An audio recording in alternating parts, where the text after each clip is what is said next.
buenas tardes, buenas noches, buenos días. Un programa más de este ciclo llamado Con H Intermedia.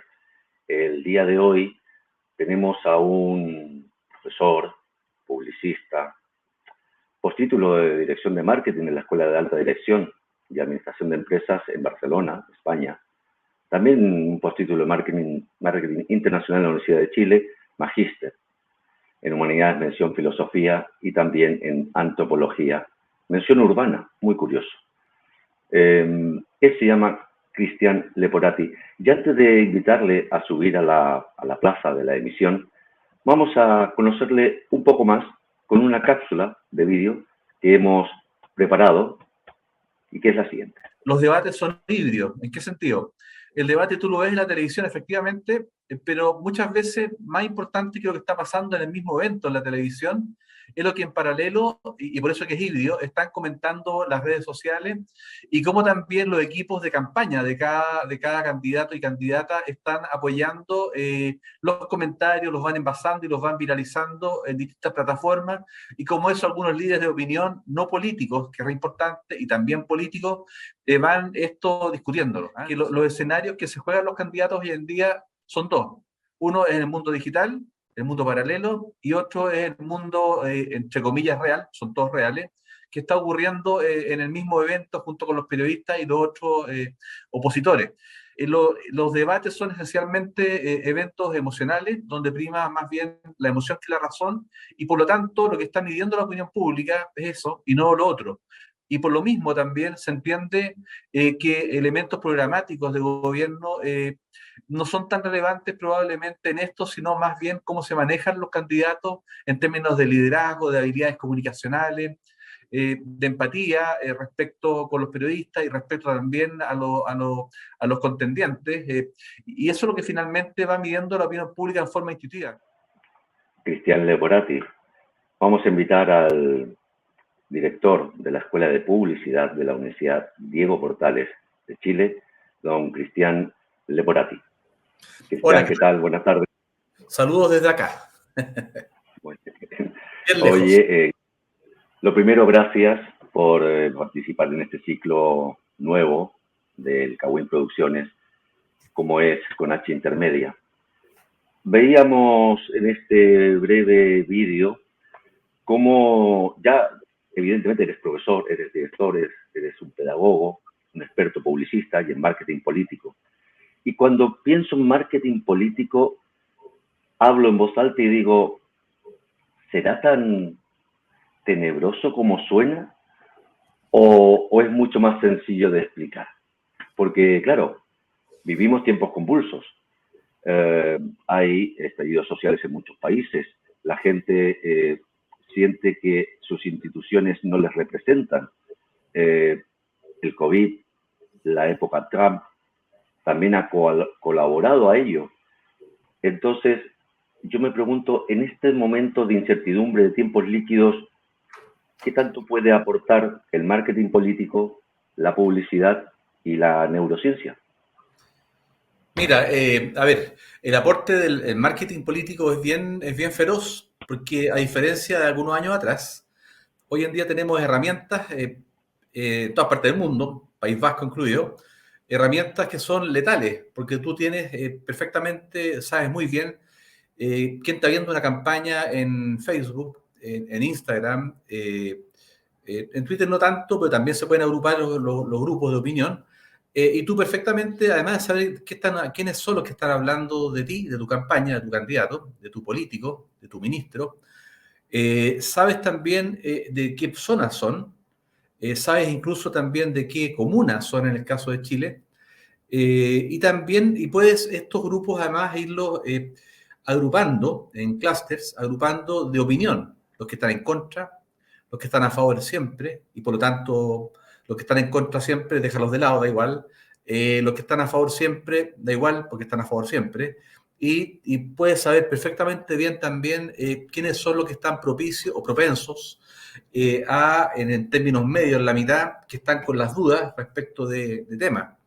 Y después de saber eso, tú perfectamente le puedes ir poniendo información para el gusto de cada grupo.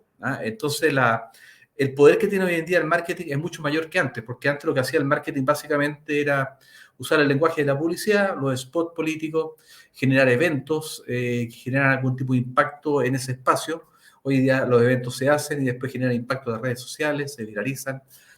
Por lo mismo, el poder que tiene hoy en día el marketing, junto con las comunicaciones políticas, que en el fondo el contenido, el mensaje, ambas cosas unidas, todo lo que es la parte mecánica, la parte informática, la parte digital, tecnológica, por un lado, que es el marketing político hoy en día, y por el otro tenemos entonces la parte del contenido, el mensaje, la comunicación. Ambas cosas, ambas técnicas, ambas disciplinas juntas son mucho más letales que antes. De verdad, es muy simple hoy en día poner temas en la agenda.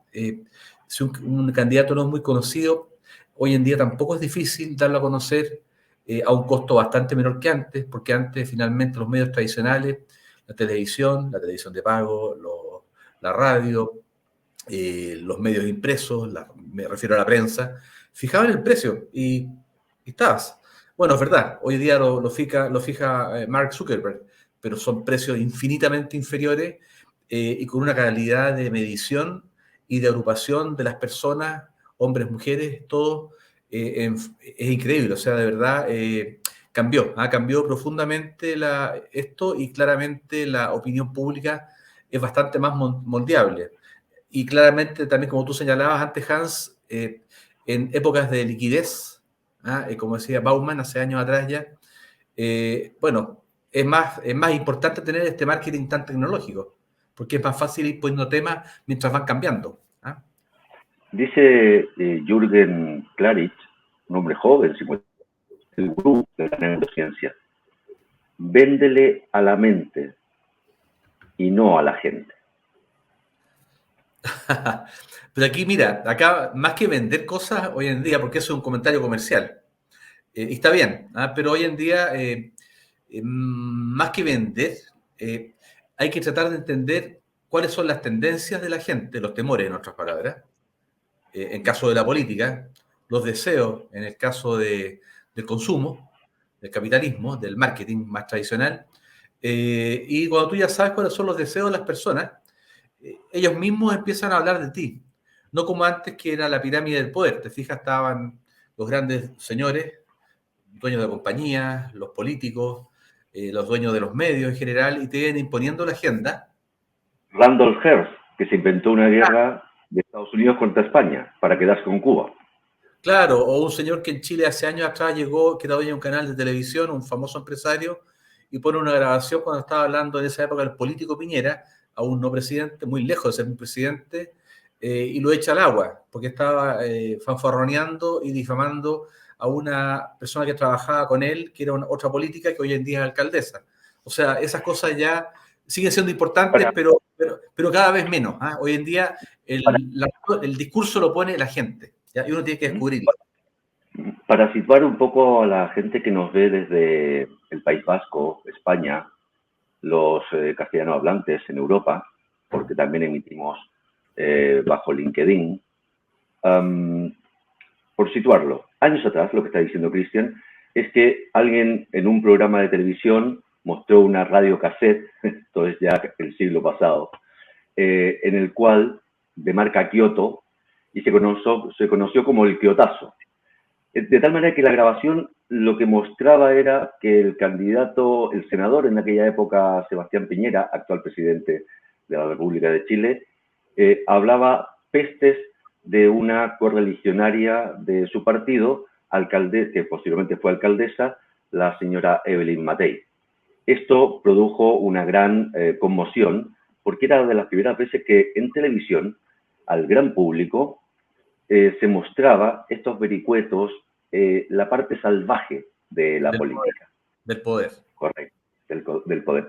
Tú decías que, bueno, lo de Jürgen Klarich, que era, bueno, la frase sí es más bien comercial, pero algo hay en aquello de véndele a la mente, convence a la mente, seduce a la mente más que al corazón de la persona. ¿Dónde queda el libre albedrío si aplicamos la neurociencia, los algoritmos?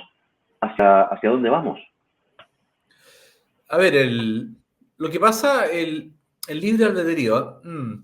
A ver, que el libre albedrío básicamente siempre ha sido, claro, es un mito en realidad, porque el libre albedrío termina donde tu capital, tu dinero, es una sociedad capitalista neoliberal, como es la gran parte de Europa, salvo la socialdemocracia más en el norte, que también está cambiando, y también en Chile, que es una sociedad neoliberal dura, muy, muy dura.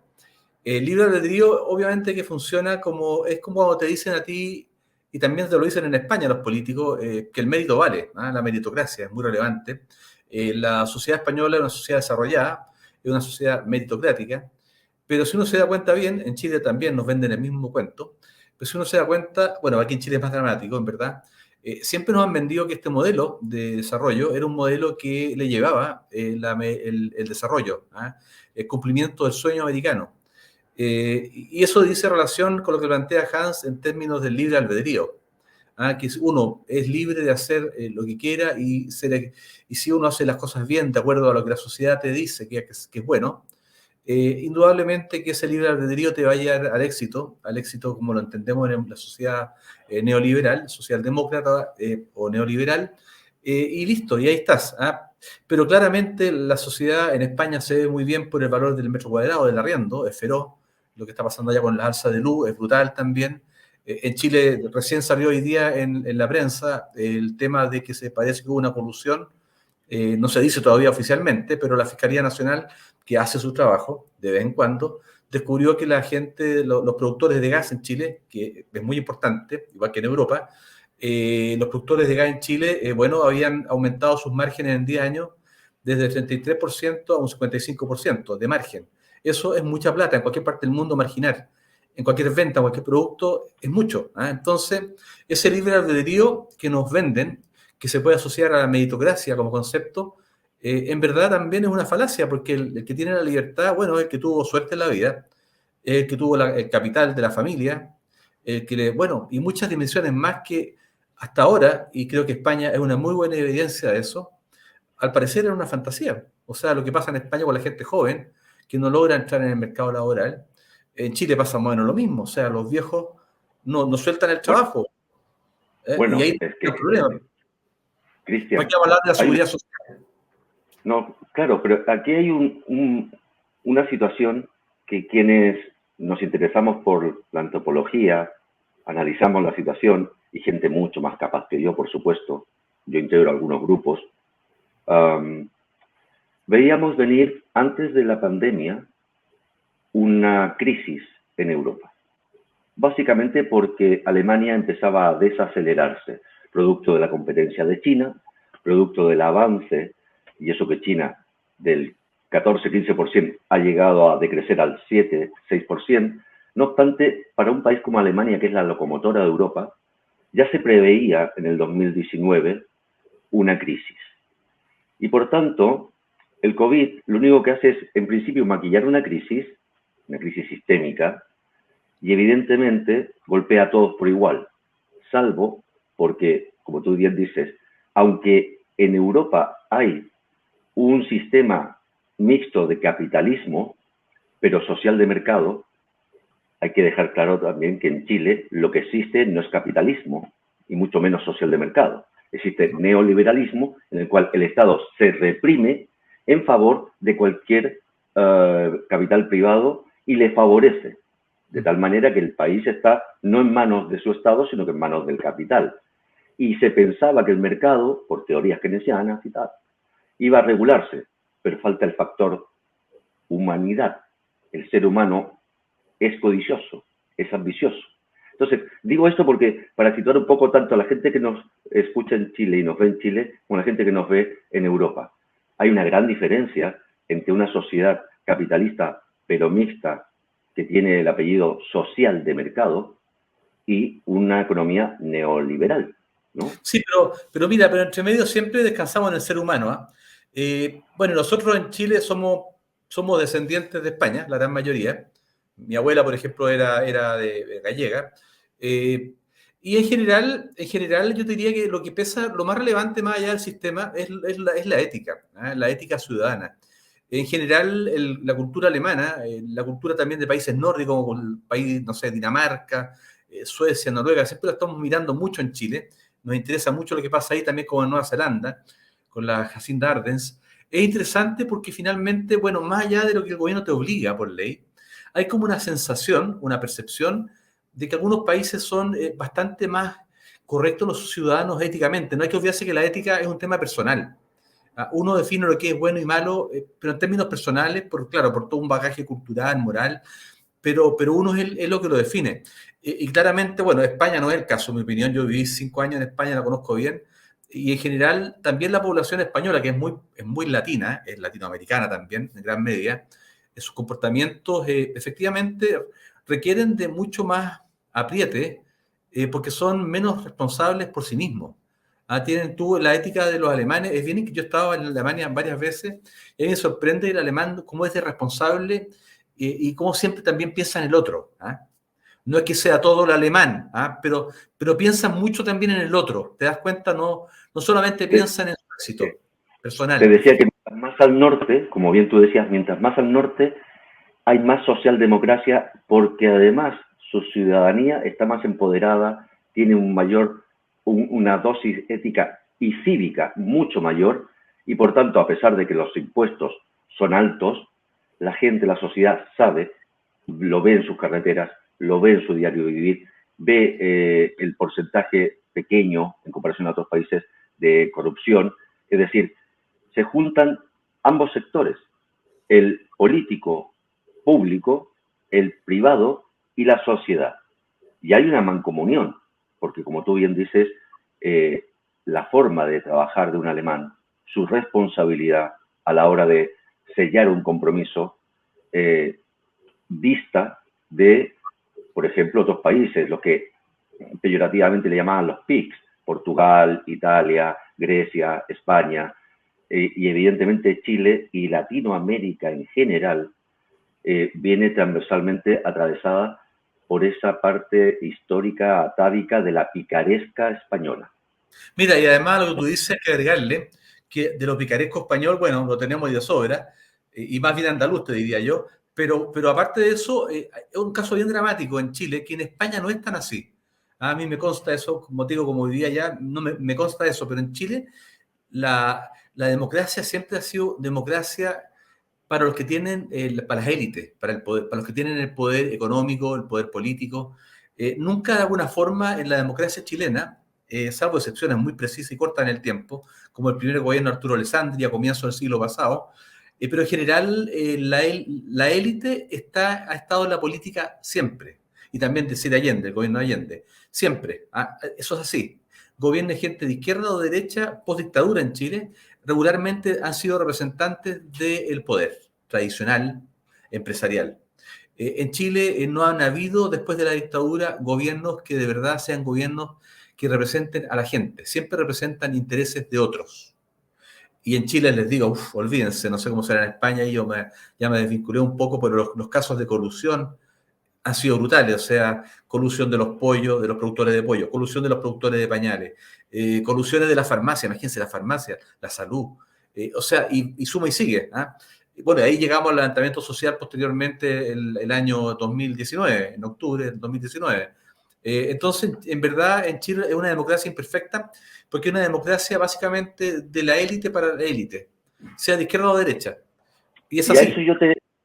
y yo te añadiría, si nos remontamos no a la colonia, no a los conquistadores españoles, remontémonos solamente hace 100 años. Hablando con el Premio Nacional de Historia chileno Gabriel Salazar, un hombre brillante en cuanto a su, digamos, instaurar una rama de la historia que es la historia social. Él un día me comentaba, fíjate que en el año 1910 ya un pensador importante de la época les espetó en sede parlamentaria, les dijo, somos civilizados en consumir, pero bárbaros en producir.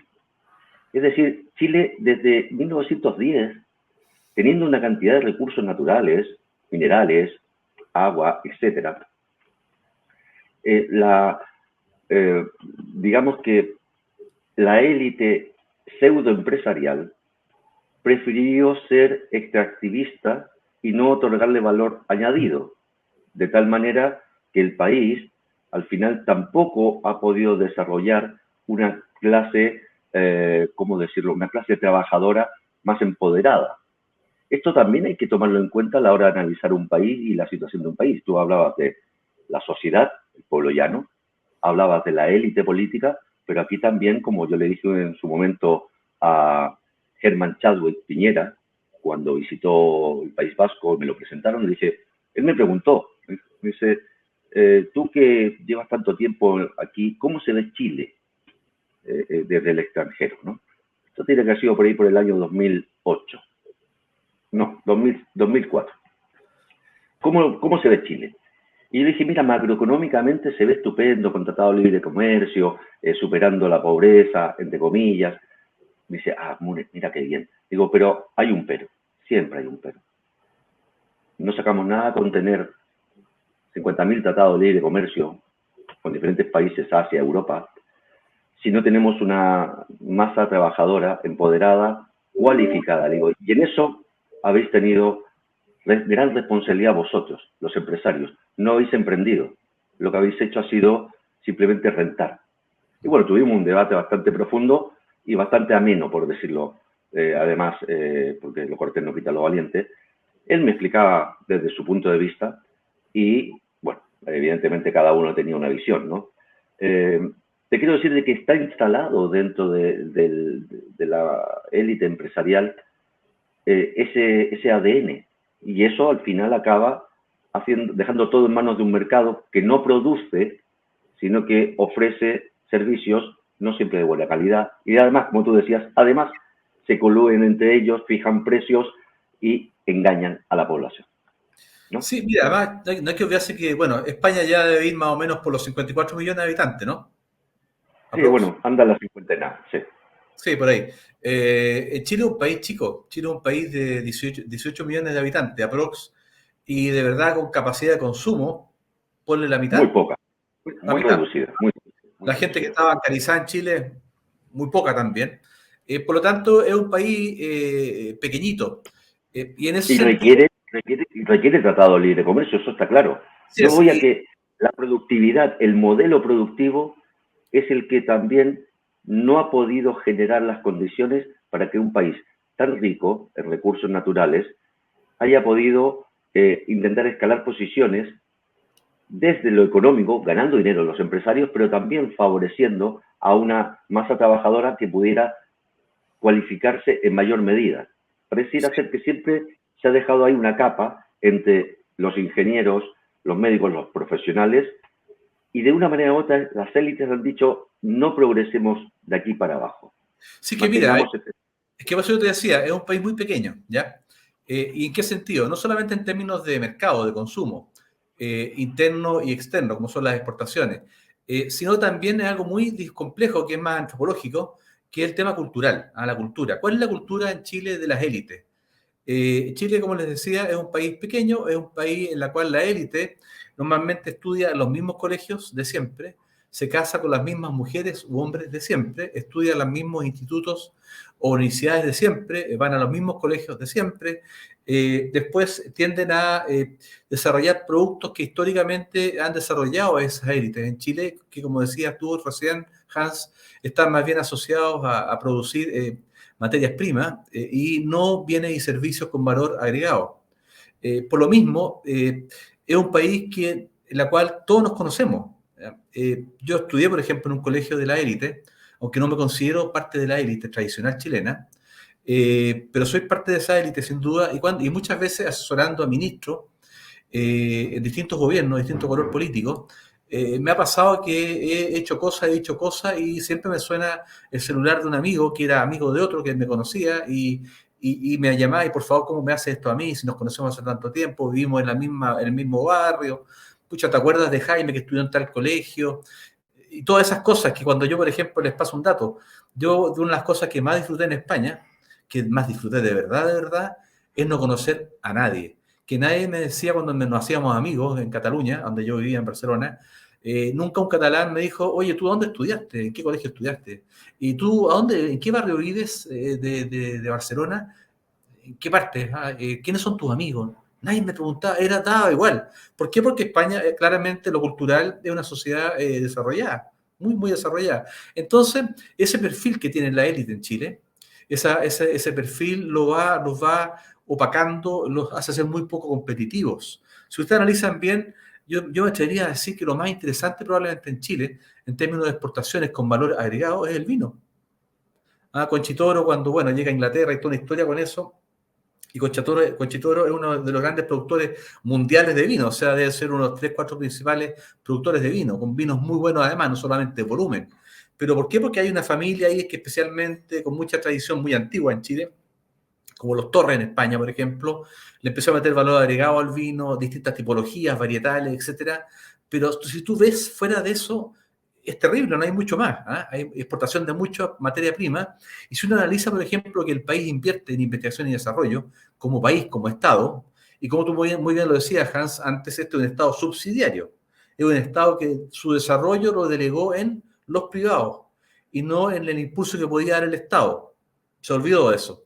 Por lo tanto, dependemos 100% de lo que hagan o no hagan los privados. Y los privados tienen ese perfil. ¿Se dan cuenta? Entonces, el tema es complejo. Y la investigación y desarrollo en Chile que se invierte a nivel empresarial es nada, obvio, porque a los tipos no les interesa gastar plata en eso porque no es rentable en el corto plazo. Y como el Estado delegó eso en los privados, listo, ahí estamos, ¿te fijas? Entonces, pero mira, yo por suerte, las encuestas de opinión pública que salieron el domingo pasado, y del domingo pasado, ya sabemos, y seamos sinceros, a la encuesta hay que creerle un poquito nomás, y muy poco, pero no importa, igual son fotos del momento. Han salido 4 encuestas, la última salió hoy día en la mañana, que es de Criteria Research, y en todas Boric va ganando, en todas, va en primer lugar, y eso es interesante porque de alguna forma Boric es una persona joven, viene de otra generación, de otro mundo, y además tiene una mirada más socialdemócrata. Y eso de alguna forma probablemente le va a dar un poquito más de poder al Estado en algunas materias que sí debe tenerlo, como lo que estamos discutiendo ahora, que es investigación y desarrollo, para que de alguna forma el Estado chileno, todos los chilenos dirijan los intereses también del país y no solamente el interés de corto plazo, que es exportar cobre, que es exportar celulosa a China para que paguen caja de cartón y ustedes en España las compren cuando compran un refrigerador o línea blanca.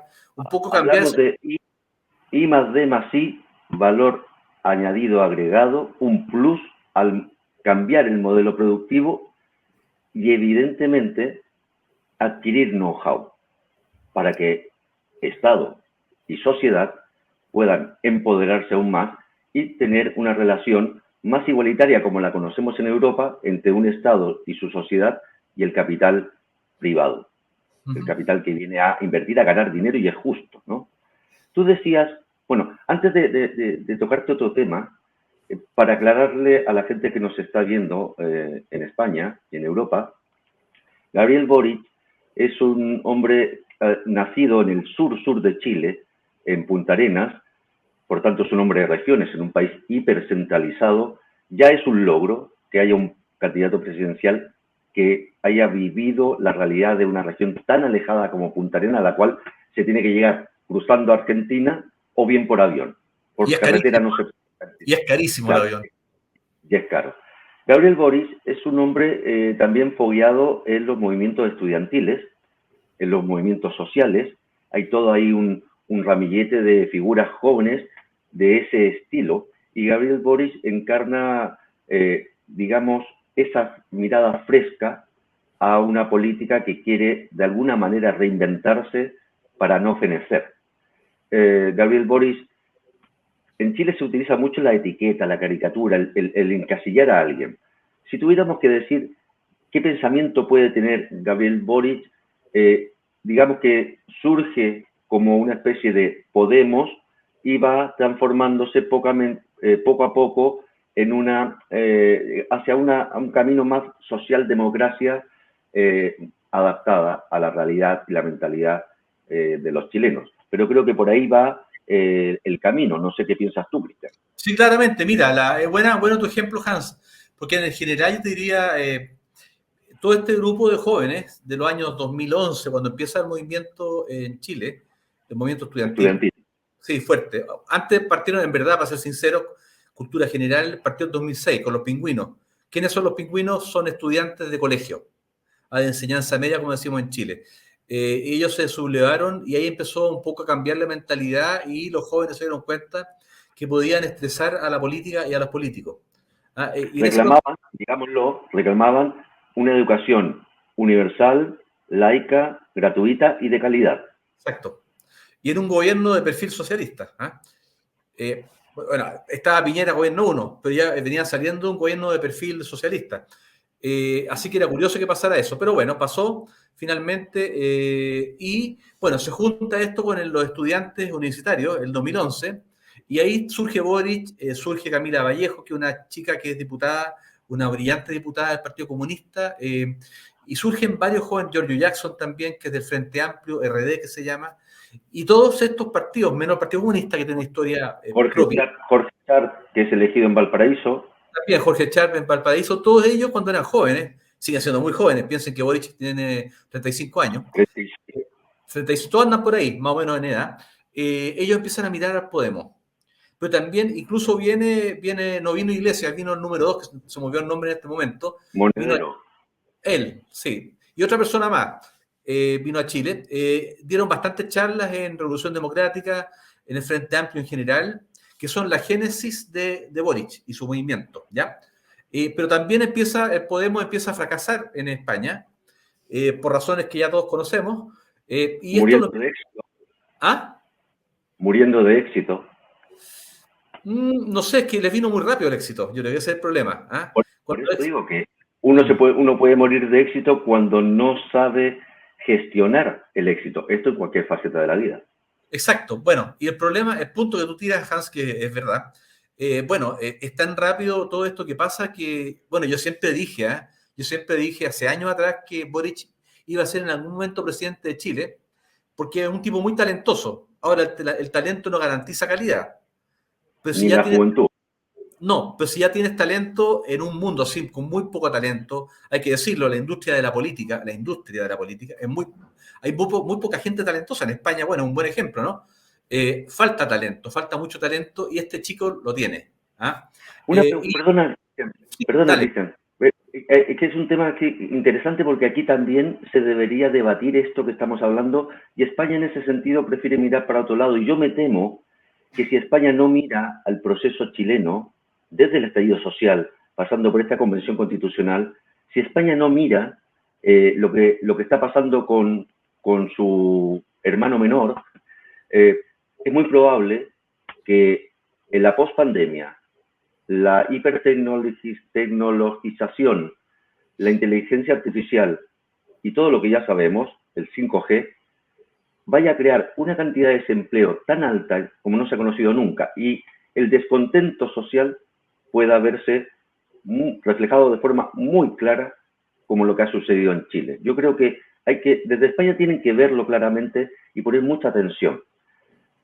Digo esto porque, claro, ojo, tú decías el nivel de la política, de los políticos, de la vieja política, es bajo. Sí, y en España también. La pregunta que me salta, no sé qué pensarás tú, ¿es que hay bajo nivel o es que la maquinaria de partidos y las familias que hay dentro de los partidos pisan e impiden renovación con gente preparada? Porque no me queda la menor duda que en España, en Portugal, hay gente joven preparadísima con una mirada moderna, pero no les ves. Sí se ve en la derecha, pues la derecha es muy peculiar en eso, en cualquier lugar del mundo. Saca gente joven, pero vamos, a paladas, ¿no? Pero la gente progresista, los partidos, vamos a decir, progresistas, de izquierda, les cuesta dar cabida a la gente joven con una mirada renovada. ¿Tú qué crees? ¿Es un mixto? ¿Hay poco nivel? ¿O es que realmente hay nivel, pero la maquinaria de los partidos impide progresar a las nuevas generaciones? A ver, no sé qué opinas tú, Hansa, pero a mí me pasa, y tengo el privilegio siempre, bueno, como uno está en la universidad, mira, la universidad tiene una gran ventaja, que te da tiempo para informarte. Cuando uno está en los trabajos común y corriente, en un banco, en una empresa, la maquinaria comercial, los objetivos son brutales, y uno usualmente se convierte en el mundo feliz de Huxley, ¿ya?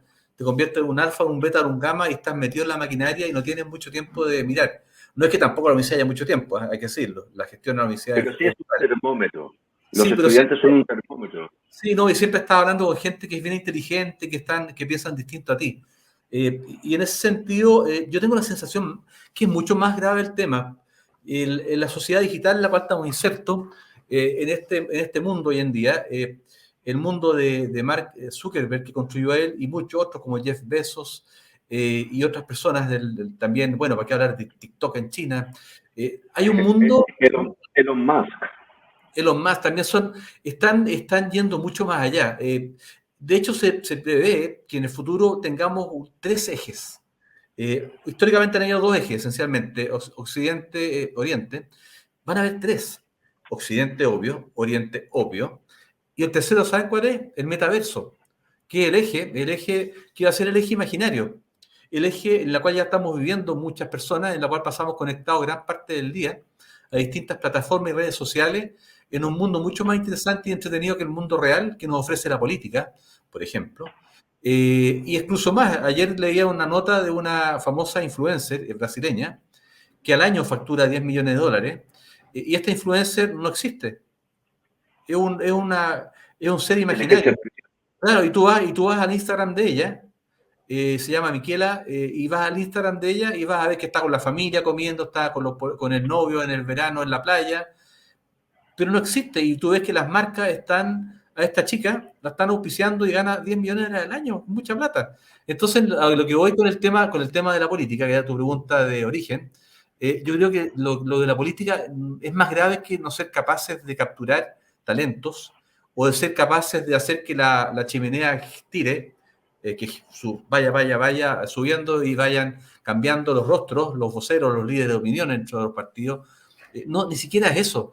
Yo creo que es tan potente el cambio hoy en día de la modernidad, es tan brutal, el quiebre que hay entre el siglo XX y XXI es tan feroz que la política simplemente se quedó. A ver, la política, y seamos sinceros también, y convengamos en aquello, la política es como trabajar en un banco.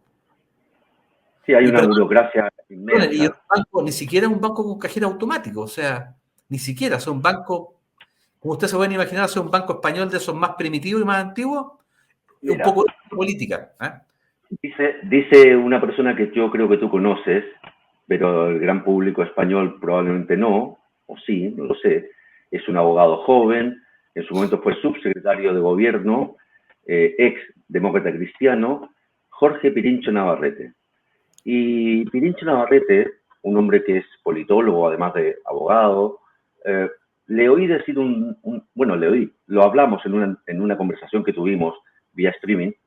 Él me decía, nos olvidamos que la política es demasiado importante para dejárselo solo a los políticos.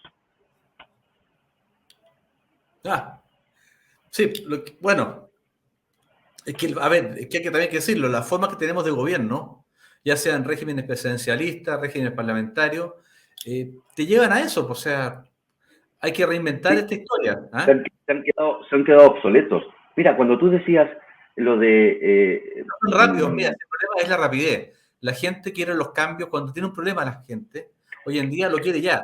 Antes podían aguantarse más porque en el fondo tenías dos, tres medios de comunicación en Chile, en España, en Argentina, en Berlín, dos, cuatro medios de comunicación importantes que te controlaban toda la información. Pero hoy en día alguien tiene un problema y si ese problema lo tira en Twitter y empiezan a hacerle like 100.000 personas que tienen el mismo problema y después esos 100.000 personas, como pasó con los pingüinos, el 2006, con el gobierno de la Bachelet, el 2006, salen a la calle y te queman la ciudad.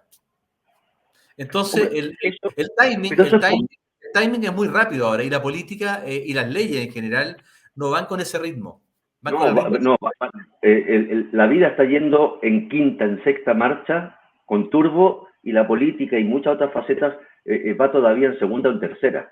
Pero esto que acabas de decir, que es muy importante e interesante de debatir, es una espada de doble filo, porque la inmediatez para el gran público, ese deseo de yo pido, exijo y tengo ya, es bueno en el corto plazo, porque el ciudadano obtiene un buen servicio, un buen producto.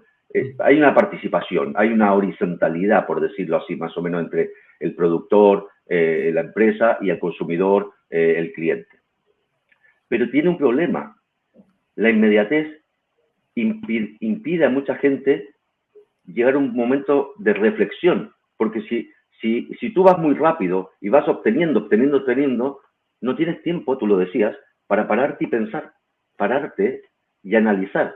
Sí, yo quiero esto, pero ¿realmente lo quiero? Y aquí entro en tu campo. ¿Realmente lo quiero o me están creando la necesidad? ¿Realmente yo he ganado porque me han mejorado el producto que venía caducado o realmente me han dado una pastilla para que me calme? No sé si me explico por dónde voy, la disquisición filosófica, antropológica. Pero ya consumo.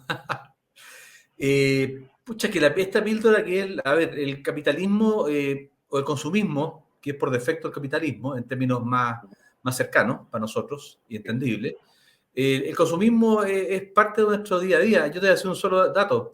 Yo llegué a España a vivir el 87, el año 1987, y cuando llegué, bueno, llegué a Barcelona, al centro, a la Rambla, y empecé a caminar y yo estaba impresionado. Y mientras pasaba unos días estaba impactado, porque una cosa es ir de paseo a Europa, otra cosa es vivir ahí, estaba impactado por el nivel de consumo. O sea, cómo compraban los españoles, compraban una brutalidad.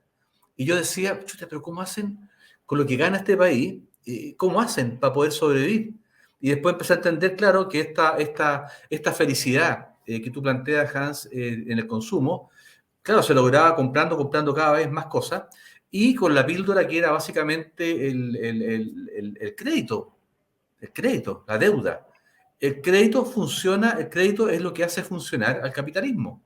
Porque con los sueldos que se pagan en Chile, con los sueldos que se pagan en España, esa capacidad de consumo no la puedes cubrir si no tienes crédito. ¿Para qué vamos a tratar de comprar una casa o un piso? En España es utópico. A no ser que sean millonarios en euros. Se habla de las 3 Cs: crédito, consumo y circo. Claro, exacto. Entonces, en ese contexto, la felicidad se logra de esa forma, pero ya nos damos cuenta, bueno, y Argentina es el país que tiene el per cápita más grande del mundo, de psicólogos y psiquiatras. Por algo será, ¿no? O sea, de alguna forma el capitalismo fallido nos lleva a que vamos enriqueciendo a otros, que no es la idea. O sea, si yo quiero, bueno. Digámoslo todo, Chile es de los países que en proporción vende más ansiolíticos de Latinoamérica. Así es, exacto. O sea, Oye, tú, nuestro relativo éxito relativo, porque tú sabes muy bien que la riqueza en Chile está concentrada en el 1% en dos, tres pelagatos. Bueno, ahí está, y el resto es deuda. O sea, cuando tú vas por las calles de Chile, cualquier ciudad importante de Chile o un pueblo, vas a ver a la gente bien vestida, la vas a ver en autos, la vas a ver en departamentos, bien, pero tú te metes a escarbar un poco más allá y todo eso es deuda, y la deuda es angustia. Y el sistema en España y en Chile funcionan de la misma forma, funcionan con deuda, crédito. y ojo, que luego está aquello que los partidos más conservadores jamás quieren admitir. Chile superó la extrema pobreza si lo comparas con el año 1970-73, que ya venía arrastrándose de antes. Es cierto, de un 30 y tantos, 40 y tantos por ciento se ha llegado al 8%. Pero lo que no quiere reconocer un sector de los partidos más conservadores es que el gran problema de Chile y de Latinoamérica en general es la pobreza multidimensional. Es decir, gente que no vive en favela, no vive en un ranchito, vive en una casa medianamente digna, pero en su entorno tiene que caminar mucho para encontrar un comercio, un consultorio ambulatorio. No tiene plazas, no tiene parques, no tiene buena iluminación, no hay un centro deportivo, no hay vida. Todo tiene que salir de su comuna periférica e ir al centro de Santiago. Esa pobreza multidimensional ha crecido brutalmente en la medida que ha ido decreciendo la pobreza estadísticamente por ingreso. Esto es algo que es muy a debatir la pobreza multidimensional, porque como tú decías, evidentemente uno visita Chile y en muchos barrios, en muchas comunas, en muchas ciudades de Chile, tú ves gente vestida normal, hombre, no con Gucci, pero normal. Algunos tienen un vehículo de segunda mano, de tercera o nuevo, a crédito, consumo, etcétera, etcétera. Pero también hay todavía en Chile hay campamentos de personas que no tienen una solución habitacional, se toman un previo eriazo y edifican un campamento, cada vez menos, pero lo hay. De la misma manera que en este programa entrevistamos a una ONG que le da No digas soporte. eso, no digas eso. Los campamentos han crecido exponencialmente con la llegada de Bueno, los migrantes, de los bueno, venezolanos llegados entonces, al viernes. Tenemos campamentos en el norte de Chile, una locura. sí, sí, pero hablando solamente del chileno, ¿no? Otra cosa es la inmigración, que por definición es un proceso, no un fenómeno, y se produce por diferentes motivos. Y en el caso de Venezuela, pues huyendo de un sistema, de un Estado fallido, en el caso de Haití, un Estado más fallido todavía, y esa gente entra de forma, entra de forma irregular y por tanto tiene que vivir en algún lugar. Yo me refiero más que a los campamentos por inmigración, a campamentos de chilenos, que se supone que deberían tener un lugar digno donde vivir, pero también se especula mucho con el metro cuadrado. Siguiendo con esa lógica, Cristian, a lo que voy es que hace poco con esta intermedia conversábamos con la ONG Olla Digna, que le da soporte, gestiona, ayuda a al menos 12 ollas comunes entre Coquimbo, Santiago y Valparaíso. Ojo, hablamos de que los pobladores se organizan para poder tener una comida digna, al menos una al día. Cuando yo lo comenté con algún amigo chileno, que no es precisamente de derechas, conservador en lo valórico, pero no en lo político, cuando yo le contaba de la entrevista, me dice, seguro que lo de las ollas comunes te encontraste con un 90% de inmigrantes. Y ahí te das cuenta cómo se instala la caricatura, la fake news. Porque el 90% de todas esas ollas comunes eran chilenos. O sea, hay una realidad velada que el propio chileno, aunque no sea de derechas, hay muchos chilenos que todavía mantiene en una parte de su cerebro el sistema neoliberal. ¿A qué me refiero? El chileno salió a la calle 1 millón, 2 millones, 3 millones de personas el año 2019 a exigir justicia, igualdad, basta de abuso, etcétera, el estallido social. Fuera parte del vandalaje y el vandalismo. Pero hay un porcentaje no menor de esa gente que salió pidiendo igualdad, justicia social, que cuando tú le preguntas, bien, entonces cambiamos el sistema de capitalización individual para las pensiones individuales y lo transformamos en uno de sistema solidario, y te dice, el mismo clase media dice, no, ese dinero es mi dinero, a mí no me lo toquen. Y claro, tú dices, entonces, ¿por qué estás reclamando por un sistema más equitativo, solidario, justo? O sea, ¿de dónde crees que va a salir el dinero si Chile es pequeño? Si la mayor capitalización chilena hoy por hoy es el cobre y la capitalización individual de las administradoras de fondos de pensión. ¿Te das cuenta cómo esa dicotomía? Y muchos chilenos, no sé lo que pensarás tú, pero yo creo que muchos chilenos de clase media, media profesional y clase más baja, siente que hay que cambiar el país, siente que hay que cambiar el modelo productivo, siente que hay que dejar atrás la vieja política, tener un país más digno, pero en ciertos puntos el neoliberalismo ha calado muy profundamente y ahí se ve el éxito que ha tenido en Chile como laboratorio el neoliberalismo a ultranza, que es justamente lo que se quiere superar, ¿no? Un poco cultura general para los que están ahí, que no lo saben, para los amigos que nos están escuchando. En Chile, bueno, Chile operó hasta el año 73, previo al golpe de Estado. Yo no soy para nada un admirador del gobierno Allende, en muchos aspectos, pero un país que operó, como gran parte de Latinoamérica, con el centro en la comunidad, en el trabajo comunitario. Si bien tú vivías en la ciudad grande, impersonal y todo eso, pero tú vivías en un espacio en la cual los negocios, uno conocía a la persona que estaba en el negocio de la esquina, uno conocía al chofer que te llevaba en el autobús todos los días al trabajo, de ida y vuelta. Era una ciudad bastante a escala humana, con una conducta más bien comunitaria. Pero en Chile, bueno, después del golpe de Estado, el año 75, 1975, llegan los Chicago Boys a Chile con el modelo neoliberal, el modelo capitalista neoliberal, no el capitalismo socialdemócrata, que era un experimento en ese momento, que Chile lo experimenta por primera vez en la historia de la humanidad.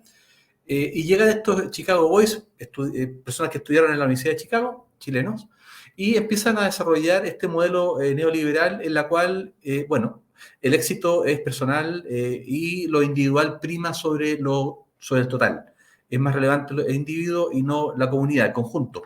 Se crea en Santiago, la capital, el primer mall se crea el año 82, 1982, en la zona más rica de la capital, para demostrar que eso era el modelo, un lugar cerrado, no estuvo siendo invierno, verano, primavera, igual, el clima estaba controlado, tenías Lo donde que en comer. Europa, lo que en España, perdona, lo que en España se conoce como centro comercial, porque Sí, en Chile es muy dado al anglicismo el mall. claro. En España te van a poner centro comercial.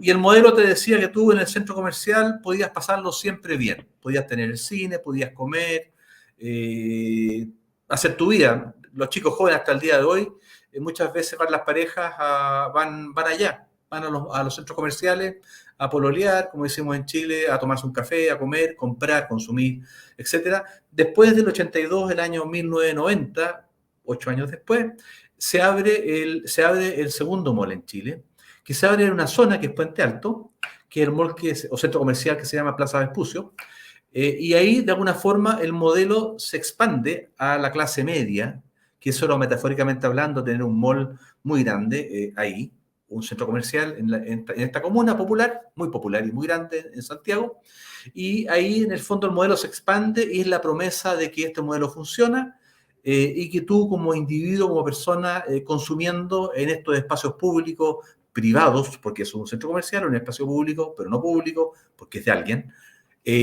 puedes ser feliz, ¿ya?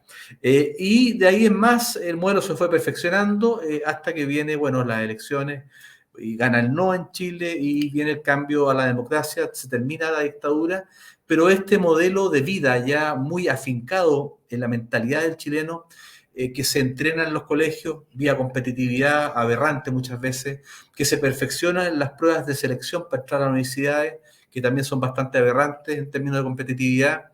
Todo este modelo competitivo individualista de ganarle al otro se mantiene hasta el día de hoy.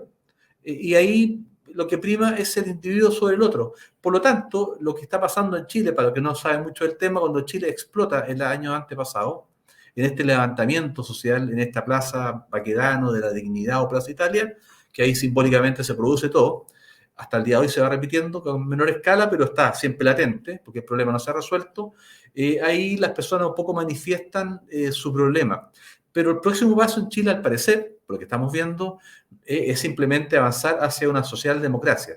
Lo que yo les contaba un poquito antes a ustedes, Chile es un país que siempre los gobiernos, sean de izquierda o de derecha, han sido de la élite para la élite. Esperamos que lo que venga a futuro, con una constitución nueva que está actualmente también discutiéndose y va a estar en teoría lista a fines del año que viene, todo esto le va a dar mucho más participación a la gente en el poder en general. Y con eso se va a limitar el poder también en la política, se va a limitar el poder en las empresas y de alguna forma nos vamos a acercar un poquito más a lo que es España, también hay que decirlo. España es un país desarrollado y en esas cosas se nota, en que las personas de verdad tienen un peso mayor en las decisiones políticas, en las decisiones empresariales y en definitiva en todas las decisiones que afectan el bien común. Que en Chile no pasa, porque el bien común en verdad es de unos pocos. Y de hecho, Cristian, y tú lo sabes bien, eh, las estrategias de muchas empresas en Europa se fijan mucho en que la sociedad donde quieren invertir sea una sociedad lo más equitativa posible, digna, porque eso da paz social, con una sociedad participativa, porque eso refuerza el mercado laboral, la venta del producto, y además con una posibilidad social de que la sociedad participe no solamente en las decisiones políticas, como tú bien decías, en las decisiones empresariales, es decir, en medio del estallido, la noticia fue muy acallada por los medios tradicionales. Decía que Chile estaba mejorando su imagen por solo el hecho de que la sociedad estaba reclamando una mayor equidad.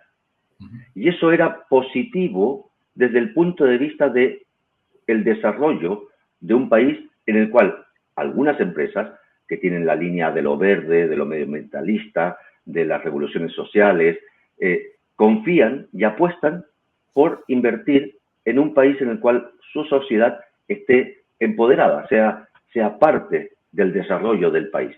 Y esto no lo airearon mucho en Chile, evidentemente porque a ciertos canales de televisión, prensa, radio, en manos de la gente más conservadora, no le interesaba. Cuando tú hablabas de Chile, el éxito macroeconómico, yo siempre recuerdo la frase que repite mucho un periodista muy destacado y analista político chileno, se llama Mirko Macari, y él dice, Chile, el subdesarrollo exitoso. ¿Qué te parece? Simpático, Mirko. Yo estaba en charlas con él. Oye, quería yo comentarte un tema. Hablábamos antes de ¿cómo se llama? De este gurú de la neurociencia. Tú decías, bueno, es un mensaje comercial, etcétera. Y yo te hacía una pregunta, que un poco la hemos ido desarrollando, ¿no? Pero quiero que te haga la pregunta otra persona. Y esa persona, además, ha escrito una especie de preámbulo. Al finalizar el siglo XX, parecía que las grandes batallas ideológicas entre el fascismo, el comunismo y el liberalismo daban como resultado la victoria abrumadora del liberalismo. La política democrática, los derechos humanos y el capitalismo de libre mercado parecían destinados a conquistar el mundo. Pero, como es habitual, la historia dio un giro inesperado. Y ahora, tras el hundimiento del fascismo y el comunismo, el liberalismo se halla en apuros. Así pues, ¿hacia dónde nos dirigimos? Yuval Noah Harari, 21 lecciones para el siglo XXI. Te lo pregunta él. ¿Hacia dónde nos dirigimos? ¿Sabes qué me pasa a mí con Harari? Debo confesarlo públicamente. Como buen consumista que soy, porque soy parte de la sociedad de consumo, tiendo a comprarme libros impulsivamente. Y me he comprado, creo que 2 o 3 libros de Harari, y encuentro que es súper interesante, pero no soy capaz de superar la mitad del texto. Llego a la mitad del libro. Yo me he leído los 3. Sí, ¿no? Homo sapiens, Homo Deus y las 21 lecciones para el siglo XXI. Yo tengo los 3, y llego, bueno, obviamente leo la introducción, voy como en la mitad y ya no hay caso. Pero puede ser un problema personal mío. Oye, pero ¿para dónde vamos? Ese es el punto, ¿no? Como sociedad, ¿vamos a poder superar las fake news como sociedad? ¿Vamos a poder afrontar los peligros del cambio climático? ¿Vamos a poder llevar por fin a la mujer a las cotas que se merece? O sea, son los challenges que tenemos como sociedad, que es lo que además en el mundo está sucediendo, ¿no? ¿Cómo lo hacemos? Mira, ¿cómo lo hacemos desde la publicidad, desde el neuromarketing, incluso desde el marketing político? ¿Cómo sembramos para recoger y enfrentar esos temores que están a la vuelta de la esquina? Mira, yo tengo un temor mucho mayor que ese, en verdad. Lo que tú dices es cierto, o sea, lo que plantea Harari, súper bien, pero para mi gusto son la contingencia, y la contingencia, para mi gusto, nuevamente, y puedo estar súper equivocado en eso, lo que pasa es que en Chile es dramático, y también en España lo podemos ver, ojo, los incendios forestales. Yo creo que en verdad toda esta agenda que tú me tiraste recién encima, aplastante y aplastadora, de todo tipo de temas, van a estar supeditados probablemente a lo que ya estamos conociendo hace algunos años, que es el cambio climático. Yo creo que el cambio climático va a reordenar absolutamente toda la agenda, absolutamente. En la medida que los científicos efectivamente cumplan con las predicciones que plantearon este año, hace unos meses atrás, ahora viene la COP26, el tema es muy dramático, cómo los países están quemando, cómo Chile está quedando sin agua, en la zona central, norte, para qué hablar, es desierto. En verdad, yo creo que los grandes temas de la política y los grandes temas de género, igualdad de trabajo, concentración de la riqueza, investigación y desarrollo, yo creo que todo eso va a estar de alguna forma en los próximos años y muy cercanos años, predeterminado absolutamente por el cambio climático. Yo creo que la política, que finalmente es la que administra los estados en el largo plazo, se supone, finalmente va a darle prioridad a un tema que no van a poder eludir más. O sea, cuando ya en Chile han habido varias señales de incendios feroces, gigantes, pero todavía yo creo que faltan por llegar los más grandes. Chile no está preparado para la escasez de agua que hay, no hay sistemas de reciclaje de agua, no hay sistemas de desalinización del agua, con todos los peros que tiene eso también en términos de contaminación para el mar, por la sal que está desechando, no hay canales que vengan del sur donde sí hay agua, hacia el centro. O sea, en verdad acá la improvisación es brutal, y yo tengo la sensación, más allá de lo que tú planteas, que es muy importante, Hans, que toda la política y en general el mundo empresarial va a estar al final, y también incluso la investigación y desarrollo, cómo poder zafar la humanidad, zafar en los próximos 20 años de un cambio climático que es brutal. O sea, va a ser feroz. Yo no sé, ustedes los que nos están escuchando, si tienen hijos, pregúntenle si quieren tener hijos a su hijo. Mis hijas, yo tengo 2 hijas, no tienen interés, porque dicen que están viendo que el futuro que viene, y no estoy hablando del valor del piso, no estoy hablando de la falta de trabajo, que finalmente la gente siempre se la arregla, es increíble, el ser humano es impresionante, pero eso no lo van a arreglar, no lo pueden arreglar si no hay una solución política de las Naciones Unidas, de verdad unidas, para enfrentar este problema. Y yo creo que... Decía yo que estamos hablando de las condiciones básicas para la vida. Ahora, Cristian, convengamos también otra cosa. Chile tiene grandes problemas hídricos. También el agua, como bien, es un bien de uso pseudo privado o amparado por la Constitución actual, uno de los motivos por los cuales se quiere derogar, además que sea injusta y sea dictatorial en origen. Pero digo que a grandes problemas Chile presenta también, con una nueva Constitución y una nueva forma de hacer política, estos dirigentes que hablábamos anteriormente, presenta para las empresas de los países más desarrollados una gran oportunidad para traer su know-how, ganar dinero y compartir los dividendos con un país. Es decir, frente a un gran mal, creo yo que Chile puede llegar a ofrecer, como nunca en su historia, grandes oportunidades de inversión justa, con un plan de inversión muy bien acotado, donde todos ganemos, los privados extranjeros, los privados chilenos, la sociedad en su conjunto y el propio Estado. ¿No crees tú que se ve posible, con una nueva Constitución, nuevas leyes, una nueva forma de hacer política, Chile es un país de oportunidades, hoy más que nunca? Mira, yo soy bien en eso realista. Como tú planteas al comienzo de la conversación, yo tengo un magíster en antropología urbana, y siempre me gustó mucho el tema de la antropología, pero me hacía falta un posgrado para poder profundizar mejor lo que es el tema cultural y la importancia que tiene en un país la cultura. Y cuando empecé a trabajar también posteriormente en asesorías que he hecho a gobierno, transporte y telecomunicaciones en particular, empecé a aplicar los modelos antropológicos, culturales, para entender un poco lo que pasaba con el transporte público en Chile. Me empecé a dar cuenta efectivamente que todo pasa por la cultura.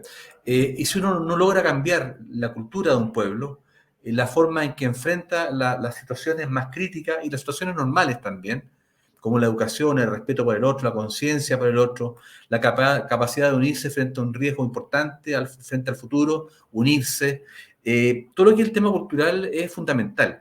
Y yo en Chile aún no veo convicciones en la élite empresarial, en la élite política tradicional, que controlan el país finalmente porque tienen el poder económico, hay que decirlo.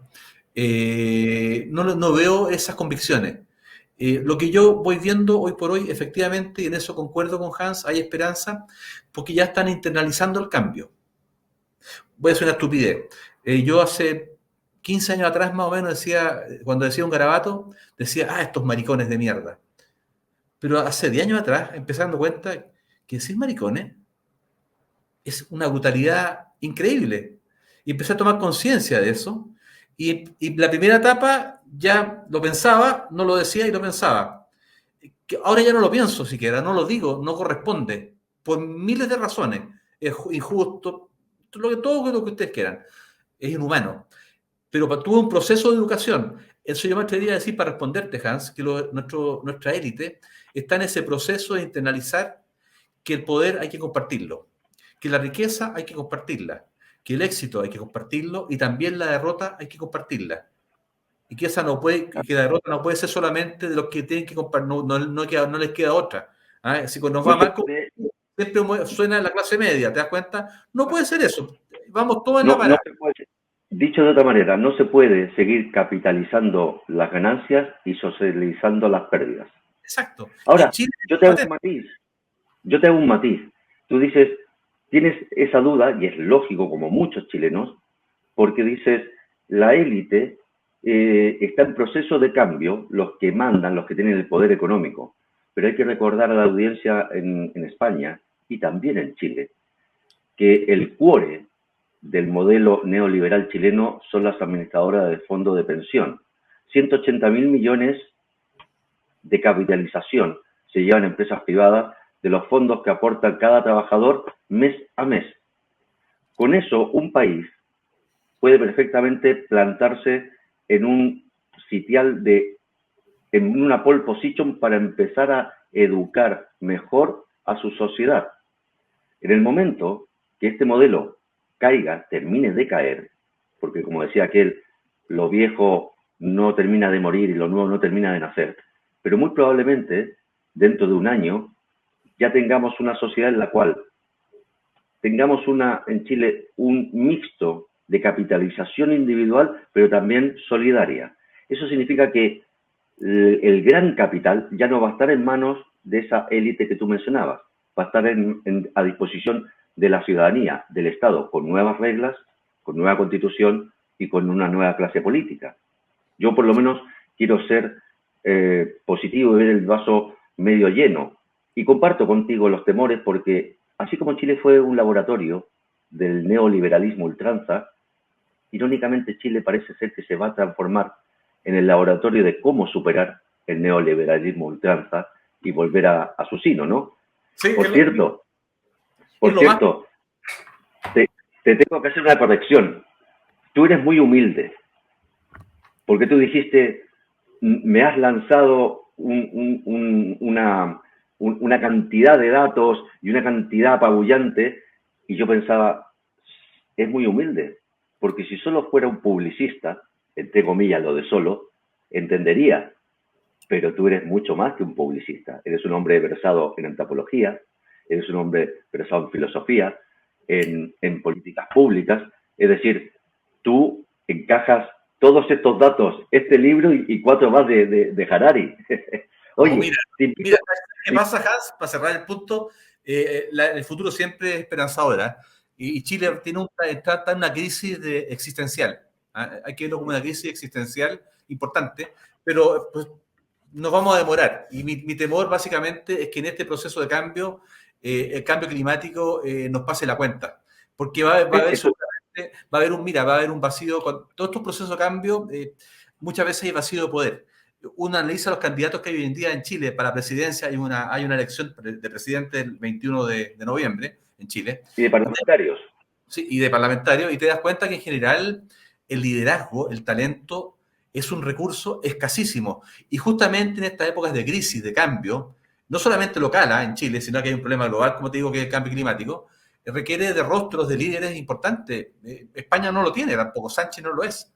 Es un buen burócrata, es un buen administrador, pero no es un líder.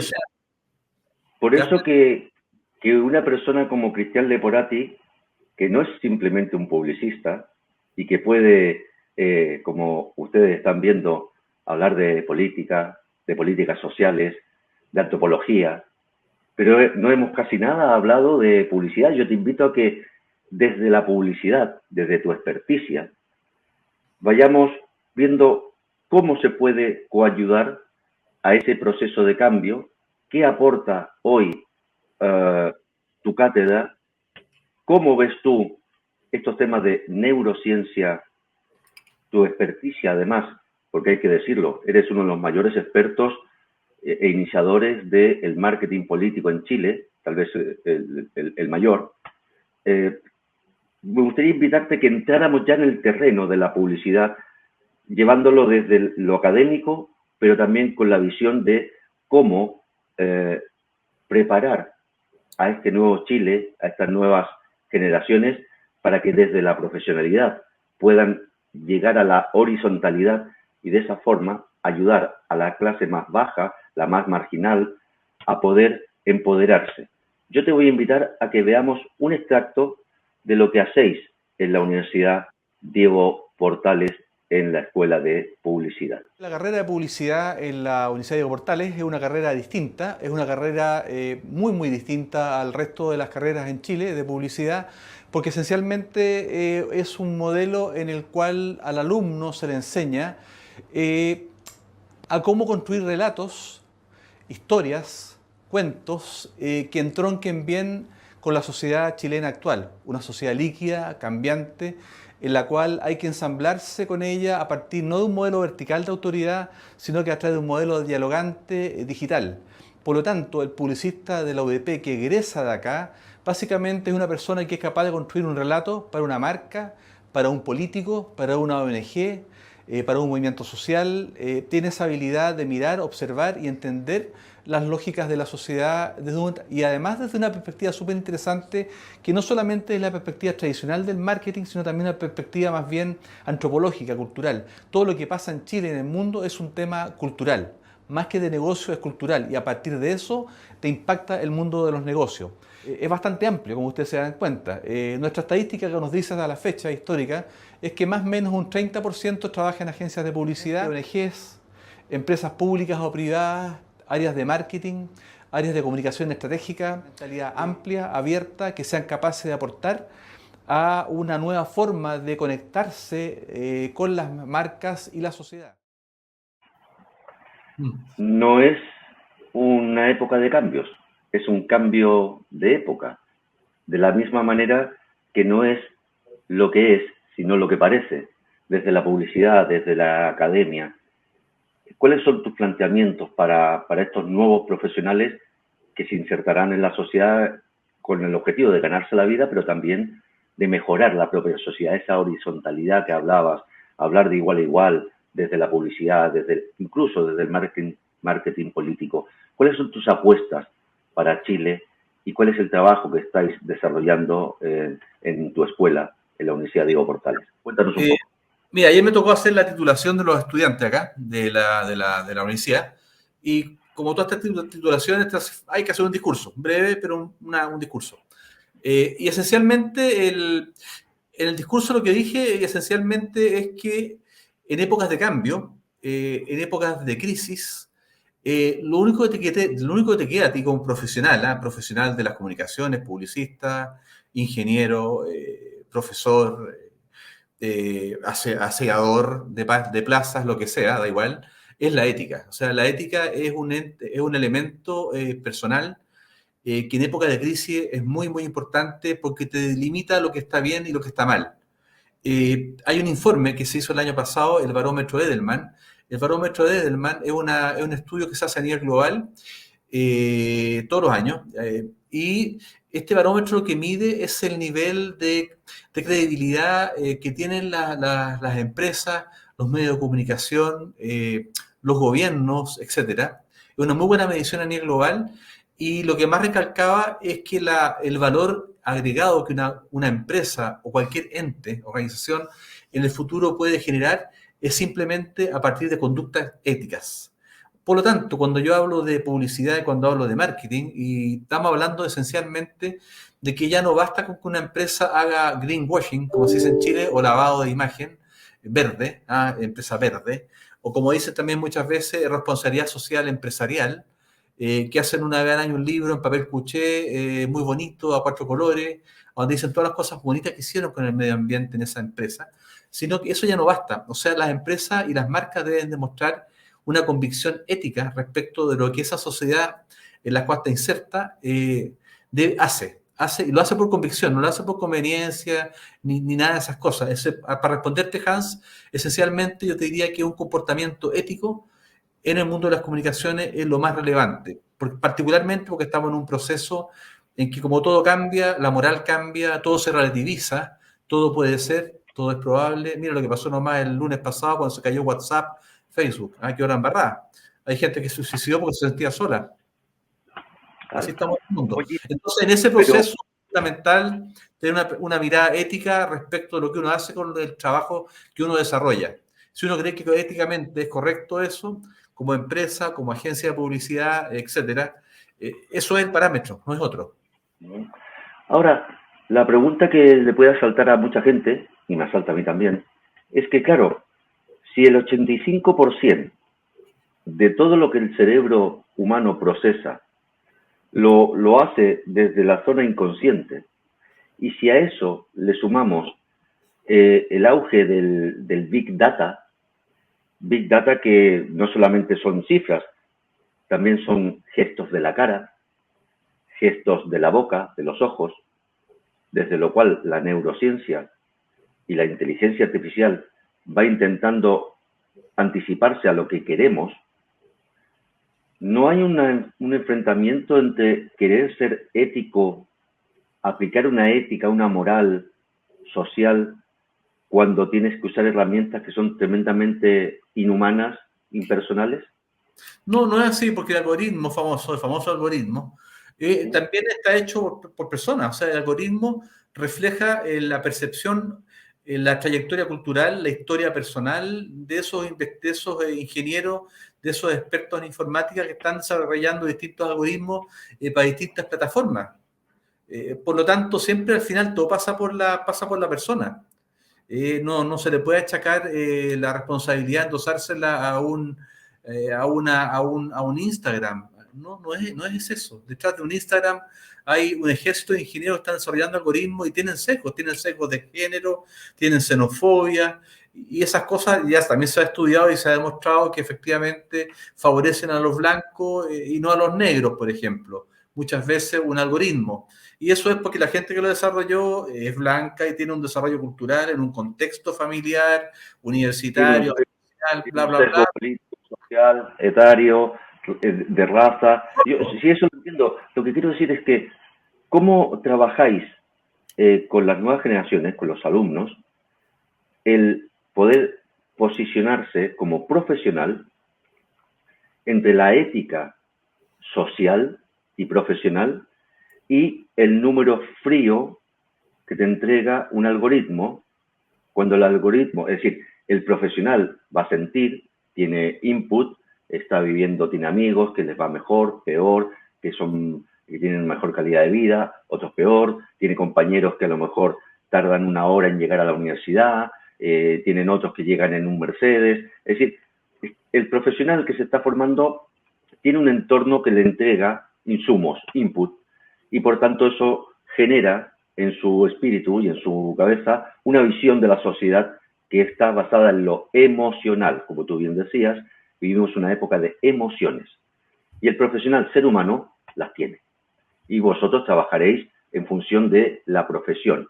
Cada ser humano tiene su ética, pero los estudios yo entiendo que incidís en aplicar la mejor ética, la mejor moral, ética social, en la aplicación del trabajo de publicista o del asesor o del marketing político. Pero cuando tienes que utilizar una herramienta que ya viene dada, son ceros y unos, y eso te entrega un insumo de para dónde va la sociedad.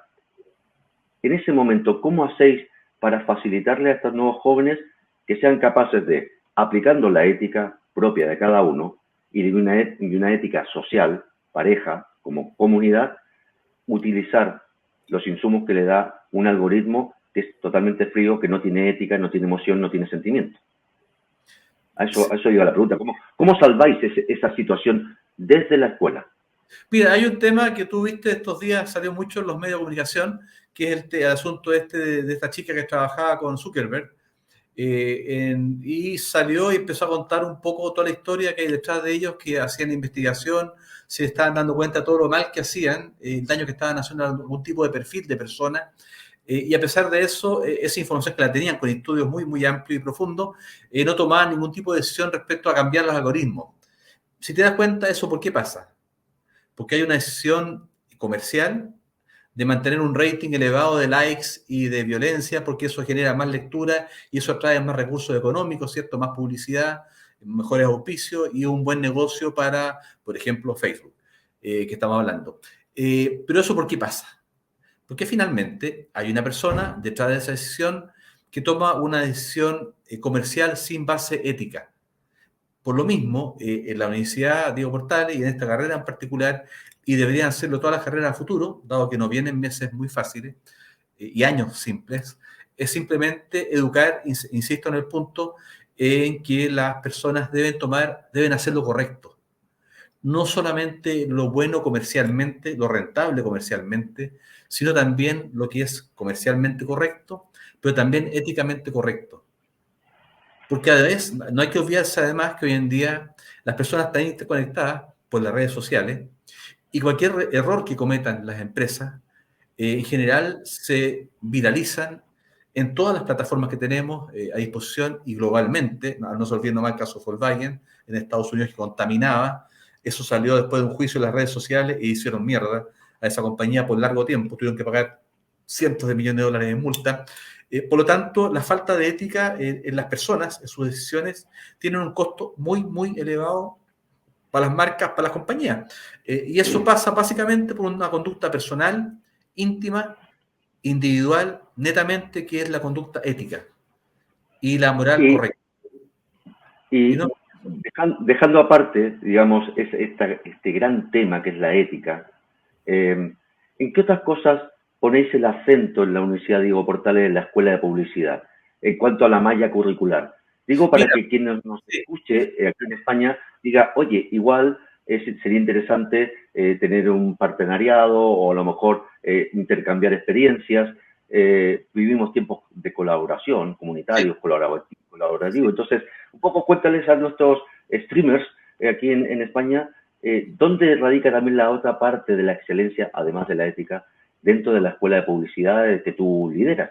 Sí, bueno, la mejor forma de ejercer la ética normalmente no es solamente haciendo campañas para grandes marcas, por ejemplo, como Coca-Cola, como SEAT, no sé, L'Oreal, etcétera, sino también trabajar mucho lo que son las marcas de ONGs, organizaciones no gubernamentales. Nosotros hemos trabajado con Naciones Unidas, estamos trabajando también con ONU-SIDA, que tiene su sede en Panamá, y ven todo el tema del SIDA en Latinoamérica, las políticas públicas que desarrolla junto con los gobiernos, la ONU-SIDA. Siempre estamos trabajando mucho el desarrollo con organizaciones sociales, que les preocupa no solamente una rentabilidad comercial, sino también una rentabilidad social. Nos interesa mucho lo que es la economía sustentable en general y los modelos de comunicación más sustentables, esencialmente. Entonces hacemos una combinación de ambas cosas, no solamente una escuela que le importa y nos importa mucho también lo que pasa con las grandes marcas clásicas tradicionales, sino también qué pasa con el otro mundo, que también vive en paralelo con estas grandes compañías, con mucho poder económico, mucha influencia, mucho lobby, etc. Un poco trabajamos de esa forma. Oye, Hans, igual tengo que irme a una reunión. Sí, sí. Mira, cerramos un poco, cerramos, nada, 3 minutos y cerramos y te saco de pantalla. Vale. Bueno, te voy a tocar un tema para que lo desarrolles en 2 minutos. Sí, bueno, lo que tú comentas me parece que es una excelente manera de enfocar los estudios de este siglo XXI, entrar de lleno al siglo XXI.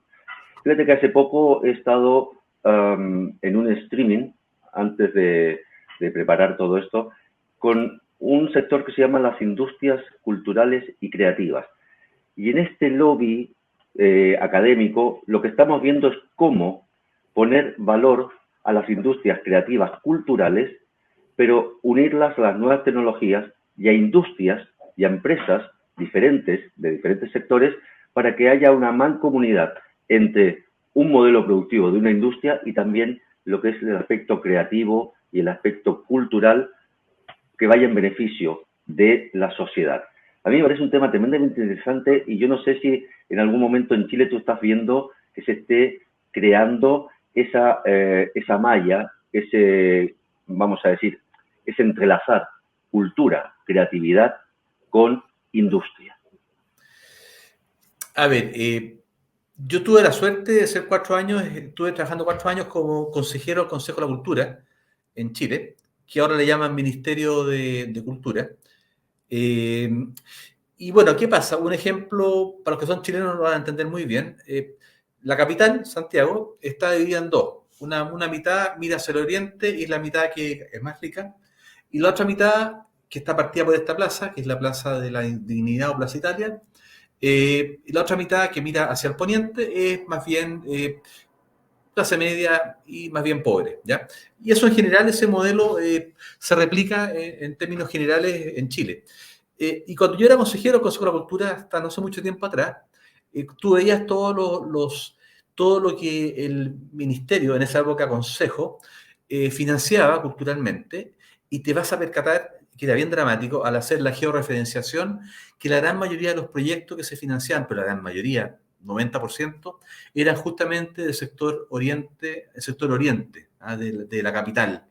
¿Qué significa eso? Para que se entienda claramente, que la cultura en Chile sigue siendo parte de una élite muy, muy importante, la élite más rica, más culta, y ellos manejan la cultura, ellos son los que tienen la capacidad de hacer informes que les permite levantar recursos para desarrollar distintas cosas, y además esa élite entiende la cultura tradicionalmente como es, adentro de un teatro, una galería de arte, pero no entiende que la cultura también pasa en las calles, es la cultura, es todo.